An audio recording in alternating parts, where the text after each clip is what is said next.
Look at the white people. You guys should understand that joke. I'll tell you why.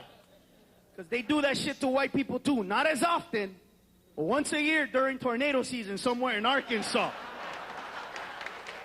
That's when you see that. They pan in on a trailer park with nothing but rubble. And there he's in the middle, proud, Goober. And you know Goober's a fucking idiot because this shit has happened to him 28 years in a row. What are you gonna do this year, Goober?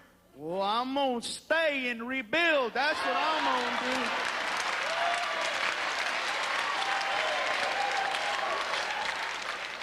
Oh, that's right.